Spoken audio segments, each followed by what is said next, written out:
Tonight on Prime Business, the International Monetary Fund blames Ghana's inflation on domestic factors. We'll hear from African Director at the fund, Abebe Selassie. Inflation is clearly being driven more by domestic factors than exogenous factors. I think Ghana would fall in that camp. And the Institute for Energy Security warns of widespread shortage of petroleum products across the country in no time as a result of the rapid fall in value of the cedi. Well, that's become quite worrying. That's why we say that we shouldn't just be worried about rising price of fuel, but more concerned about a possible shortage of the commodity on the market. Plus, protesting harsh economic conditions, traders to close down shops tomorrow as businesses take a hit. By the authority vested in me, by the trading community, I declare all shops in Greater Accra closed from tomorrow. Hello again. The International Monetary Fund has attributed the high inflation in Ghana to largely domestic factors.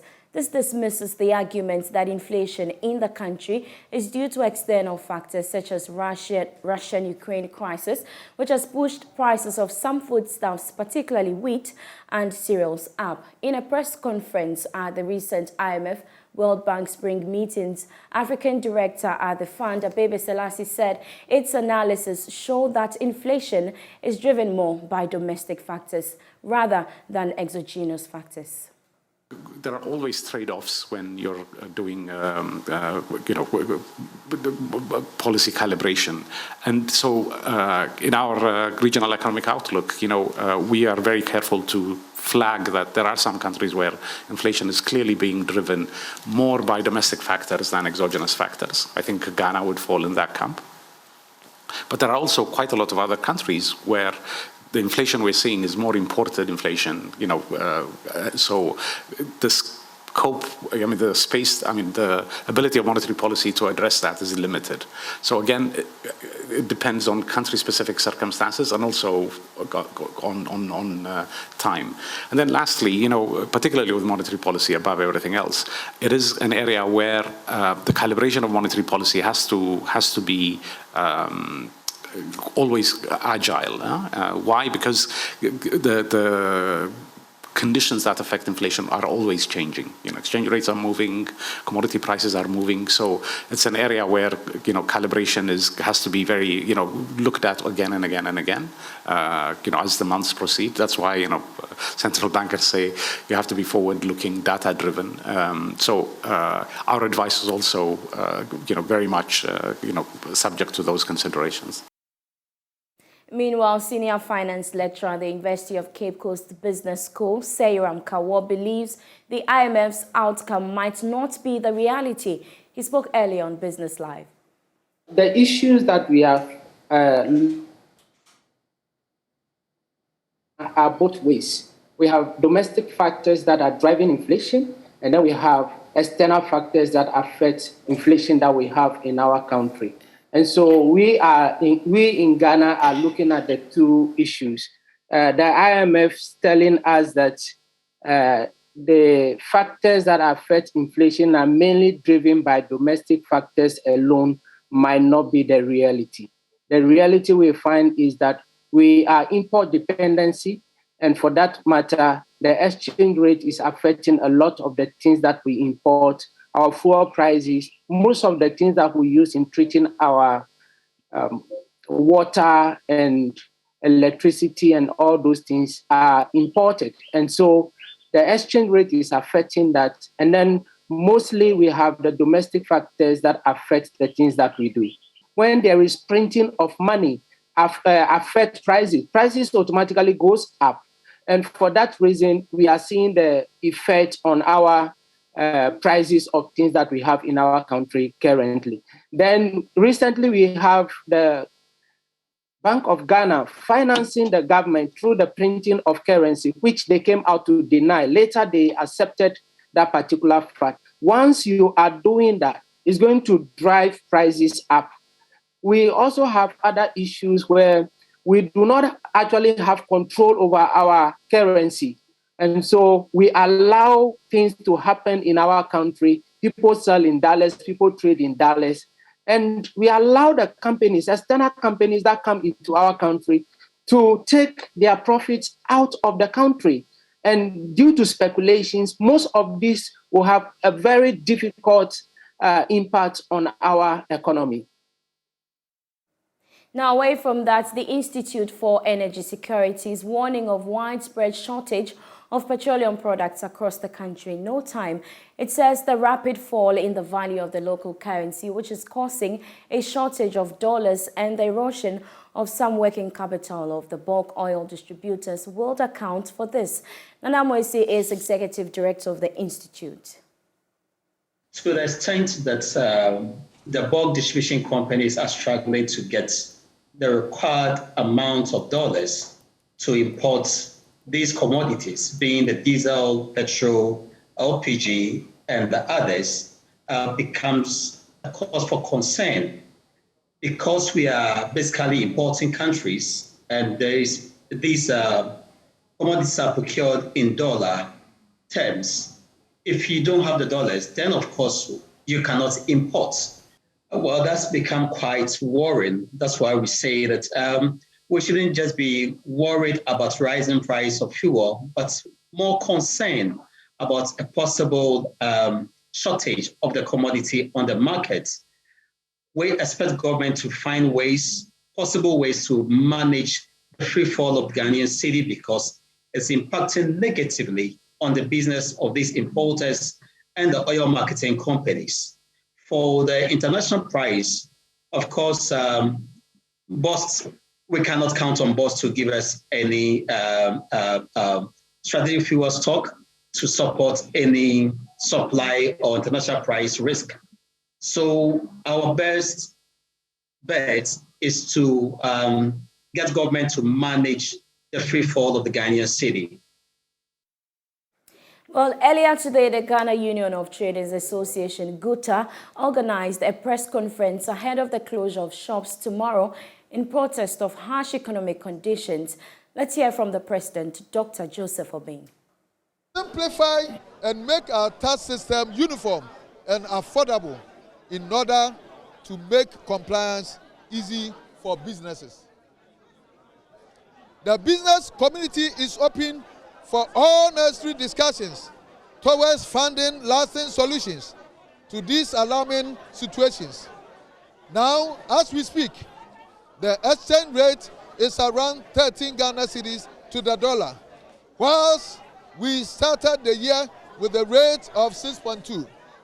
At the same time, the commercial lending rate is hovering around 38% when we started the year with around 22%.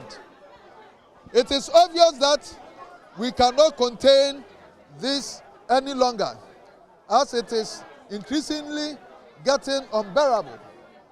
We want to give a pinch to the government to recognize that there is a sense of urgency in this situation. On this note, ladies and gentlemen, by the authority vested in me by the trading community, I declare all shops in Greater Accra closed from tomorrow. What it means is that we are closing down our shops and we open for business on Monday. Meanwhile, the Food and Beverages Association has resolved to close its retail shops in the capital until Saturday. According to the association, 3 days of total shutdown is enough to drum home their demands to government. Executive Secretary of the Food and Beverages Association, Samuel Agri, tells Joy Business they are leaving no stone unturned in ensuring the cost of doing business is minimized. Opening on Saturday is enough because, you see, for such a shopping mall to close down and having lost 1 million cedi a day and 2 million cedis for 2 days should tell you that the situation is very serious. Because as I talk to you now, the losses that we are making, if you look at it against the cedi depreciation, it's almost 50% that we have lost in our businesses. And we can't continue to see such phenomenon goes on. What we need to do is to take an action to drive home government's attention to it. So even if it's one day, government will still know that there's a problem that is going on. And this will go global. And therefore, the international community will also know that Ghana really has a problem and government need to address it. As we stand, you can't tell me there's been any measure or announcement that government has taken to give us an assurance that they are managing the economy. If it's not there, you simply will have to admit that we have lost it, and this is the way everybody should come on board, and let's see how we can all solve it. Otherwise, take the concrete measures, announce the interventions, so that at least we can safeguard our business. As I'm talking to you now, others are even contemplating closing down their businesses and putting their money in other ventures or save it in a place that will be safe until the situation comes back to normal. Otherwise, you'll be sitting down and in the near future, the only thing that you have to say is that I've lost my business, I went to Ghana, and I couldn't make it. This is not the way we want. We want more investment into this country, and therefore, we need to do anything that we have to do to get it done. Now let's go to the Volta region as the second deputy governor of the Bank of Ghana, Mrs. Elsie Adoawaji, has indicated that the depreciation of the cedi and inflation are temporary. She believes the successful implementation of the yet-to-approve International Monetary Fund reform program would help restore the country's economy. She was speaking at the 21st Annual Chief Executive Officers Conference for Rural and Community Banks in Ho. The conference provided a common platform for chief executive officers of the community and rural banks to brainstorm, build their capacity and share knowledge to enhance service delivery. It was themed Positioning Rural Banking at the Center of Financial Services Delivery in Ghana, the Role of Stakeholders. Addressing the conference, the Managing Director of ARB Apex Bank, Alex Kwesi Ewia, detailed that the bank would soon introduce digital systems to close the gap between the banked and unbanked. I believe firmly that with the advent of digitalization and the growth in financial technology solutions, we must fully embrace the digital revolution by deploying the right products and services to fill this yawning gap in our RCB subsector. We at ARB Apex Bank are confident that we can close this gap through digital solutions such as the agency banking, mobile banking, and the internet banking project, which will soon be implemented. We have completed the bidding process and received no objection from the World Bank. The Ministry of Finance and the service providers will soon sign the contract for work to begin. I would like to assure that as soon as contracts are signed, full implementation of this important World Bank and Government of Ghana supported project would commence in earnest. The second deputy governor of the Bank of Ghana, Mrs. Elsie Adoawaji, announced that the Finance Ministry and her outfit would support the upgrading of the ARB Apex Bank's e-banking platform. She also described the cedi depreciation and inflation as temporary and warned against speculative figures. The economic environment, globally and domestically, is challenging, but we will overcome this. The Bank of Ghana is working closely with the Ministry of Finance and other key stakeholders to conclude discussions with the IMF towards IMF support for an economic reform program that would help to transform our economy. We need all hands on deck as we work out all of these issues so that we can put our economy back on track after the significant shocks from the pandemic, Ukraine, and other global developments, such as high inflation and high interest rates in advanced economies. We at the Bank of Ghana are confident about the outlook of our economy.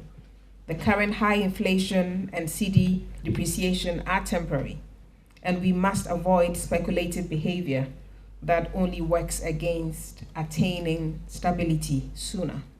The board chair of ARB Apex Bank, Dr. Tony Obin, advocated the transfer of Assembly's common funds through community and rural banks. In where I am the chairman of the board, there's no commercial bank there. The only bank is Amenfima Rural Bank. Yet, the common fund has to travel somewhere else. But the district assembly has to come to the rural bank for support when they need. So I have always said that where technicalities will permit, the rural banks must be allowed to handle the common fund because we are capable of doing that. The 25th Annual CEOs Conference saw capacity building in topics related to effective management and growth of community and rural banks. Fred Kwame Asari, Joy News. Ho. Administrative activities on the campus of Kwame Nkrumah University of Science and Technology have been disrupted by the ongoing industrial action of labor groups. The indefinite strike by 4 unions in the public universities took effect from Monday. The action is to demand better conditions of service. Love FM's Mona Lisa Frimpong has more in this report. The various unions in public universities want the government to settle outstanding online teaching support allowance and non-payroll allowances. George Anson is president of the Senior Staff Association, KNUST chapter. We can't take it because it is part of our condition of service.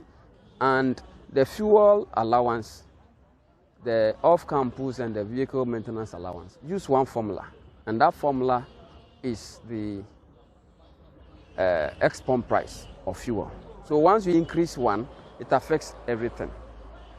This is what has caused. There have been several meetings that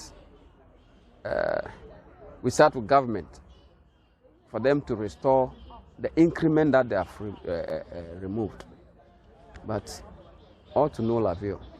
The unions suspended an earlier threat to strike after meeting with the National Labour Commission. But the unions insist the government has not met its side of the bargain. Charles Arthur is president of the Tertiary and Educational Workers Union, KNUST chapter. Especially concerning the car vehicle maintenance allowance. We have gone to Labour Commission. The Labour Commission has directed that we should go back and sit. And the government side, Fair Wages, accepted that it's something that they have done, it's wrong. And therefore, Labour Commission requested that we should sit down for payment plan. Giving us 14th, that's the last week, Friday, and today. But 14th, when we met, government position has changed drastically that it is not going to pay anything. And the interpretation of even the Labour Commission letter is even completely different. They are interpreting it completely different. So to this end, the Labour think that it's unfair on the part of the government, and we think the only remedy available for us is to strike. Leaders of the various unions fear the impact the industrial action may have on the administrative activities on the university campus. So you see, most people think that when students are in session, school is in session, that is when we go on strike and it makes impact. But that's not the truth.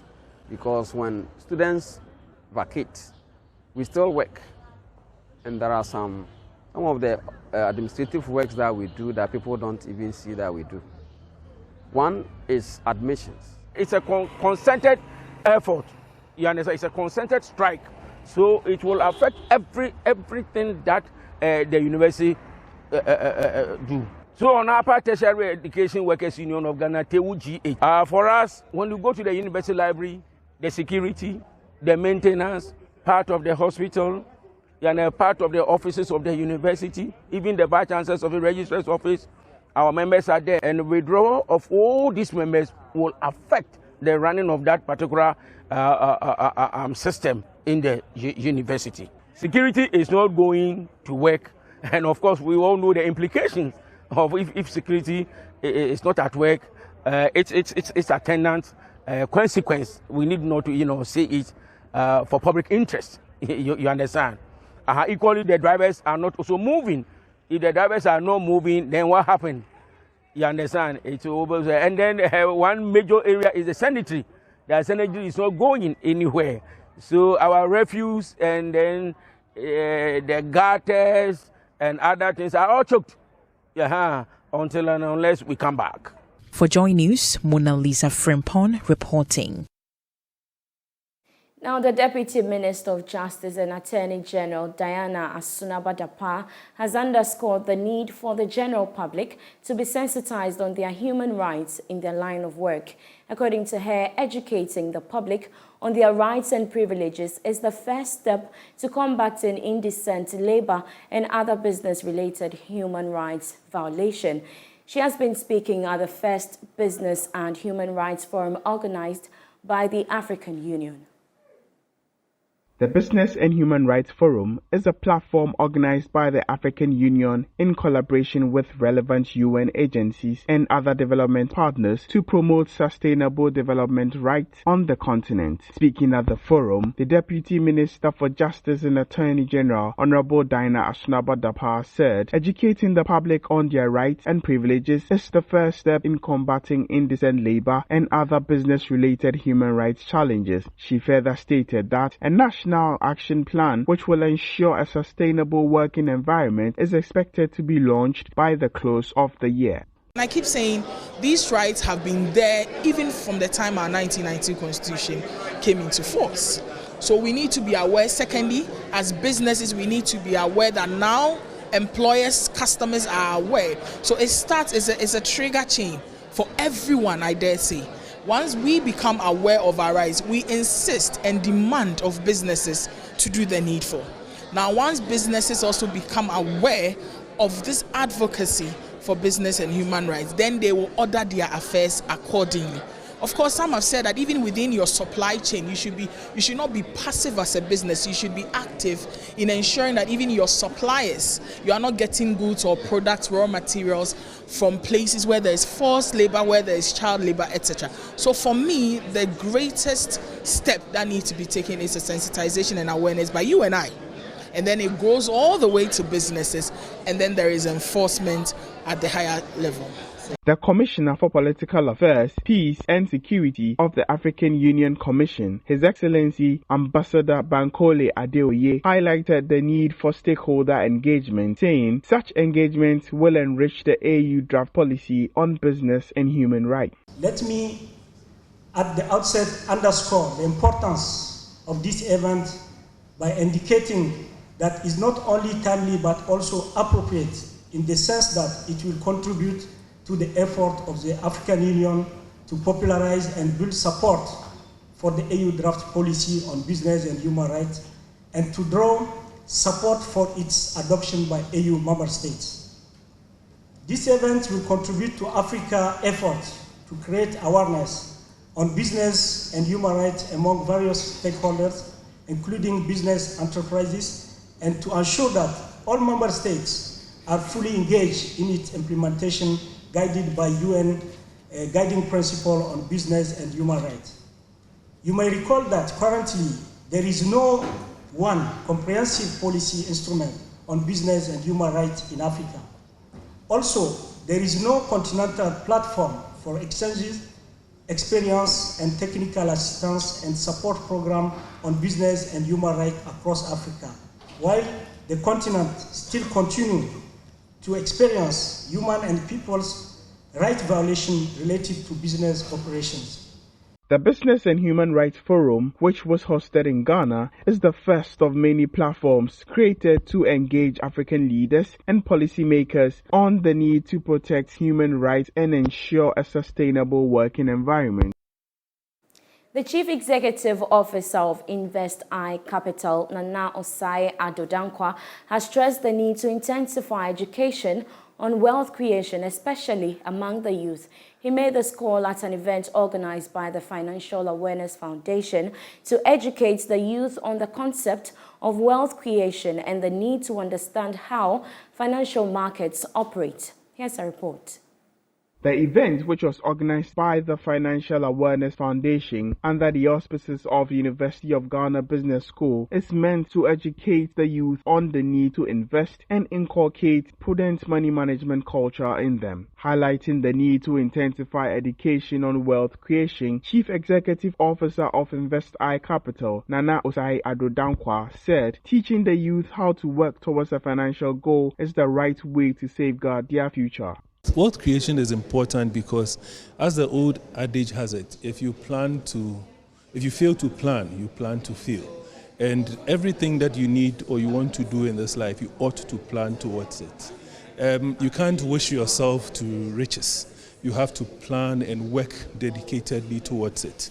So if I say, I want to be rich is just a wish. But I want to have 5 million at the end of 5 years. I want to have 2 million in the next 3 years. Then you stated a specific thing and you're working towards it. World creation is also, we're trying to inculcate it in our youth and teach young ones, because you have to work towards it. You have to create it and you have to make it happen. It is a purposeful thing that you need to do. So you work towards it. You need to plan, you need to first set your goals, and you need to set a budget for it. And it's a long-term thing. We say that creating wealth is not a sprint, it's a marathon. So you can't get rich overnight, where you wake up and the following morning you think you're going to hit a jackpot and you're rich. No, it doesn't happen that way. It happens over time. And it is a gradual thing. You invest the little money that you have so that you earn interest on interest, and then the compound effect is what will make your money grow, and then you get that wealth. So we need to demystify the whole idea that you can just get up one day and become rich. It doesn't happen that way. And that is what I guess this program wanted to do, to inculcate in the young ones coming up, that you need to plan for your riches, you need to plan for your future. And the way to do it is by budgeting, setting goals, and working towards the goals. A barrister and solicitor, Anita Delight Dankwa, shed more light on the importance of proper investment planning and the need to seek legal advice in distributing wealth after retirement. If you make a will, in a way in there you state who you want to protect, who you want to give your property to, you protect those vulnerable groups when you leave. If you don't, you have the PNDC law 111, that's interstate succession law, and that law will tell us how we should distribute your property.